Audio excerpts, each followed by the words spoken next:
ओम नमो भगवते वासुदेवाय। हरे कृष्णा। नमस्कार भक्तगण, भगवान श्री हरि विष्णु की कृपा आप सभी पर बनी रहे। आज फाल्गुन मास कृष्ण पक्ष की एकादशी है। इस एकादशी को विजया एकादशी के नाम से जाना जाता है। विजया एकादशी पर इस साल ग्रहों का अद्भुत संयोग बन रहा है। इस साल विजया एकादशी पर बुध का राशि परिवर्तन हो रहा है। इसके बाद शुक्र का राशि परिवर्तन इसके अगले दिन महाशिवरात्रि से पहले हो रहा है। कहा जाता है कि इस व्रत को करने से पहले सोने, चांदी, तांबे या मिट्टी का एक घड़ा बनाया जाता है। उस घड़े में जल भरकर उसमें 5 पल्लव रखना चाहिए और व्रत का संकल्प करके व्रत कथा सुननी चाहिए। तो आइए सुनते हैं विजया एकादशी व्रत कथा। एक दिन धर्मराज युधिष्ठिर ने कहा, हे जनार्दन, फाल्गुन मास के कृष्ण पक्ष की एकादशी का क्या नाम है तथा इसकी विधि क्या है? कृपया करके मुझे बतलाइए। तब भगवान श्री कृष्ण बोले, हे राजन, फाल्गुन मास के कृष्ण पक्ष की एकादशी का नाम विजया एकादशी है। इसके व्रत के प्रभाव से मनुष्य को विजय प्राप्त होती है। यह सभी व्रतों में सर्वोत्तम व्रत है। इस विजया एकादशी के महात्म्य को सुनने और सुनाने से सभी पापों का नाश हो जाता है। एक समय की बात है, देवर्षि नारद जी ने जगत पिता ब्रह्मा जी से कहा, महाराज, आप मुझे फाल्गुन मास के कृष्ण पक्ष की एकादशी की विधि बताइए। ब्रह्मा जी कहने लगे, हे नारद, विजया एकादशी का व्रत नए पुराने पापों का नाश करने वाला है। इस विजया एकादशी की विधि मैंने कभी किसी को नहीं बताई है। यह सभी मनुष्यों को विजय प्रदान करता है। त्रेता युग में जब मर्यादा पुरुषोत्तम श्री रामचंद्र जी को 14 वर्ष का वनवास हुआ, तब वे श्री लक्ष्मण जी तथा सीता जी सहित पंचवटी में निवास करने लगे। उधर जब दुष्ट रावण ने सीता जी का हरण कर लिया तो इस समाचार से श्री रामचंद्र जी और लक्ष्मण अत्यंत व्याकुल हो गए और सीता जी की खोज में निकल पड़े। घूमते घूमते जब वो मरण सन्न जटायु के पास पहुँचे तो जटायु उन्हें सीता जी का वृत्तांत सुनाकर स्वर्ग चला गया। कुछ समय बाद उनकी सुग्रीव से मित्रता हो गई और उन्होंने बाली का वध कर दिया। हनुमान जी ने लंका जाकर सीता जी का पता लगाया और सीता जी से श्री रामचंद्र जी और सुग्रीव की मित्रता का वर्णन किया।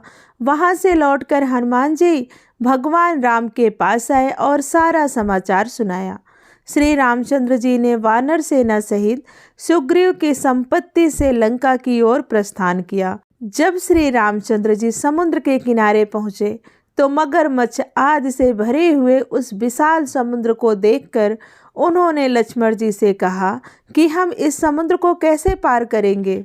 तब श्री लक्ष्मण जी ने कहा, हे पुराण पुरुषोत्तम, आप आदि पुरुष हैं, सब कुछ जानते हैं। यहाँ से आधा योजन दूर पर कुमारी द्वीप में वकदालभ्य नाम के मुनि रहते हैं। उन्होंने अनेक ब्रह्मा देखे हैं। आप उनके पास जाकर इसका उपाय पूछिए।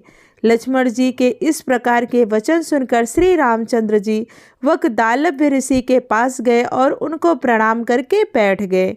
मुनि ने भी उनको मनुष्य रूप धारण किए हुए पुराण पुरुषोत्तम समझकर उनसे पूछा कि हे राम, आपका आना कैसे हुआ? रामचंद्र जी कहने लगे कि हे ऋषि, मैं अपनी सेना सहित यहाँ आया हूँ और राक्षसों को जीतने के लिए लंका जा रहा हूँ।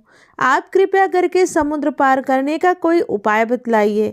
मैं इसी कारण से आपके पास आया हूँ। भगवान श्री राम के मुख से ऐसी बात सुनकर वकदालभ्य ऋषि बोले, हे राम, फाल्गुन मास के कृष्ण पक्ष की एकादशी का उत्तम व्रत करने से निश्चय ही आपकी विजय होगी।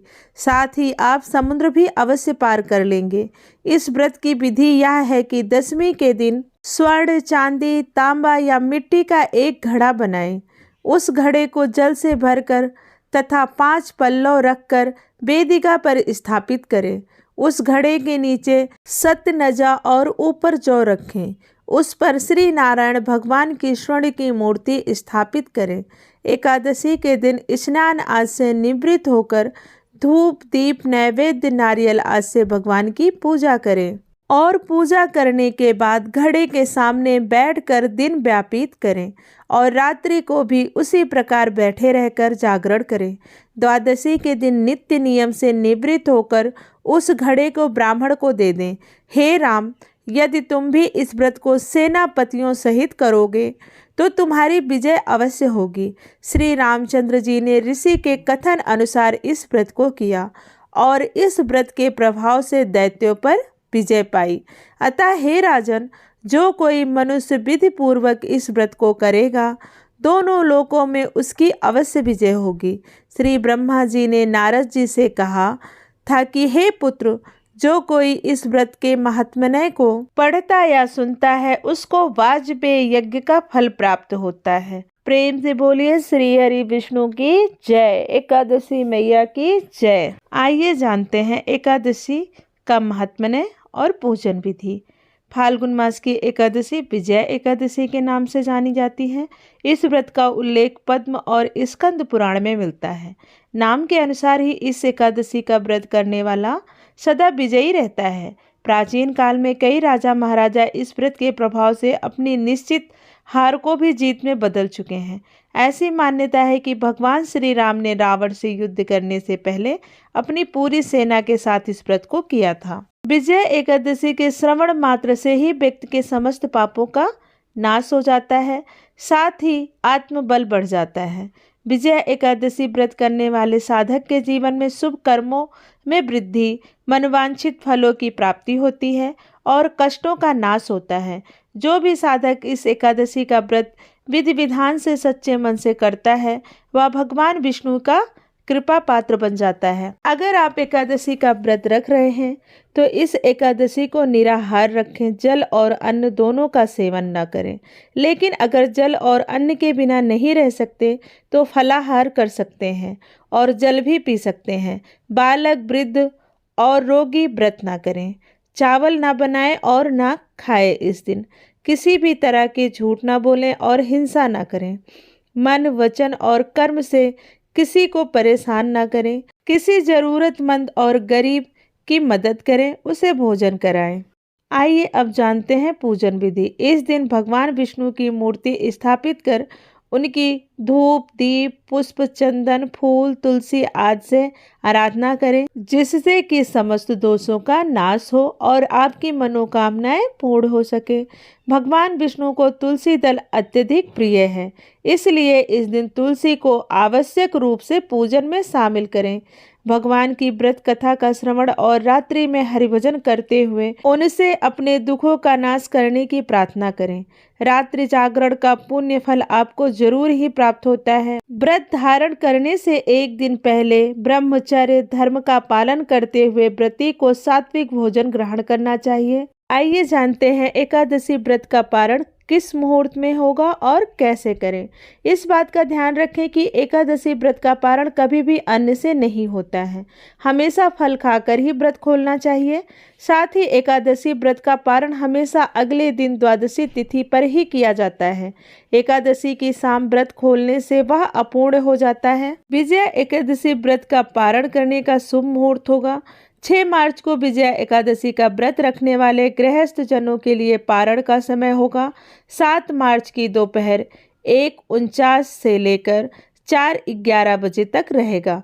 वहीं 7 मार्च को विजया एकादशी व्रत रखने वाले श्रद्धालुओं के लिए पारण का समय होगा 8 मार्च को सुबह 6:42 से लेकर 9:04 तक। दोस्तों, याति विजया एकादशी व्रत कथा, पूजन विधि और पारण के शुभ मुहूर्त के बारे में संपूर्ण जानकारी। आपको जानकारी कैसी लगी हमें कमेंट करके बताएं। अगर वीडियो अच्छी लगी हो तो लाइक करें, शेयर करें और चैनल को सब्सक्राइब करें। प्रेम से बोलिए श्री हरि विष्णु की जय।